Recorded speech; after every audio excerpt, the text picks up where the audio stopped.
केंद्र सरकार के वक्फ संशोधन कानून के खिलाफ सुप्रीम कोर्ट में बुधवार को 2 घंटे सुनवाई हुई। इस कानून के खिलाफ 100 से ज्यादा याचिकाएं लगाई गई हैं। सुप्रीम कोर्ट ने इन पर केंद्र से जवाब मांगा है, लेकिन कोर्ट ने कानून के लागू होने पर रोक नहीं लगाई है। सुप्रीम कोर्ट ने वक्फ कानून के विरोध में देश भर में हो रही हिंसा पर भी चिंता जाहिर की है। इस पर एजी ने कहा, ऐसा नहीं लगना चाहिए कि हिंसा का इस्तेमाल दबाव डालने के लिए किया जा सकता है।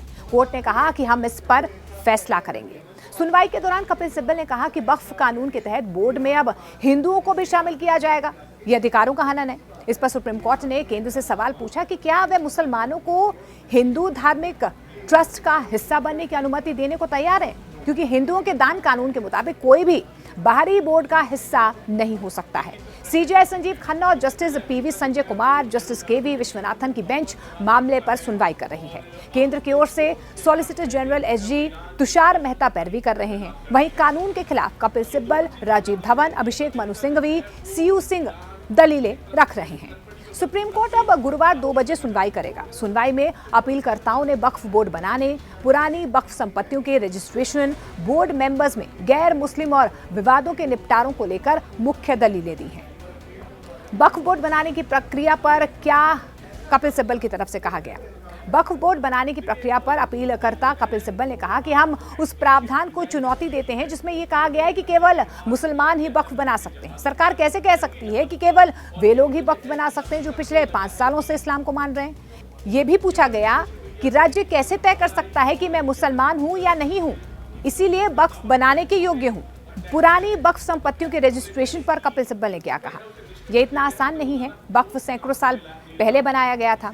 अब ये 300 साल पुरानी संपत्ति की वक्फ डीड मांगेंगे। यहाँ पर समस्या है। केंद्र की ओर से एसजी तुषार मेहता ने कहा कि वक्फ का रजिस्ट्रेशन हमेशा अनिवार्य रहेगा। 1995 के कानून में भी ये जरूरी था। कपिल सिब्बल ये भी कह रहे थे कि मुतलवी को जेल जाना पड़ेगा। अगर वक्फ का रजिस्ट्रेशन नहीं हुआ तो वह जेल जाएगा। ये 1995 से है। सुप्रीम कोर्ट ने इस पर कहा, कई पुरानी मस्जिदें हैं, 14वीं और 16वीं शताब्दी की मस्जिदें हैं जिनके पास रजिस्ट्रेशन सेल डीड नहीं होगी। सीजेआई ने केंद्र से पूछा कि ऐसी संपत्तियों को कैसे रजिस्टर करेंगे, उनके पास क्या दस्तावेज होंगे। वक्फ बाय यूजर मान्य किया गया है। अगर आप इसे खत्म करते हैं तो यहां पर समस्या होगी। बोर्ड मेंबर्स में गैर मुस्लिम, इस पर कपिल सिब्बल ने कहा कि केवल मुस्लिम ही बोर्ड का हिस्सा हो सकते थे, अब हिंदू भी इसका हिस्सा होंगे। ये अधिकारों का हनन है। आर्टिकल 26 कहता है कि सभी मेंबर्स मुस्लिम होंगे। यहाँ पर 22 में से 10 मुस्लिम हैं। अब कानून लागू होने के बाद से बिना वक्फ डीड के कोई वक्फ नहीं बनाया जा सकता है। सीजेआई जस्टिस खन्ना इसमें क्या कहते हैं, इसमें क्या समस्या है, उनकी तरफ से ये कहा गया। जस्टिस कुमार ने कहा कि हमें उदाहरण दीजिए, क्या तिरुपति बोर्ड में भी गैर हिंदू हैं।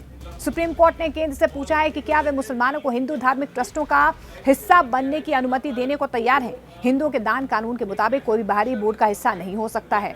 वक्फ प्रॉपर्टी है या नहीं, इसका फैसला अदालत को क्यों नहीं करने देते हैं। संसद से 4 अप्रैल को पारित हुए वक्फ संशोधन बिल को 5 अप्रैल को राष्ट्रपति की मंजूरी मिली थी। सरकार ने 8 अप्रैल से अधिनियम के लागू होने की अधिसूचना जारी की। तब से इसका लगातार विरोध हो रहा है।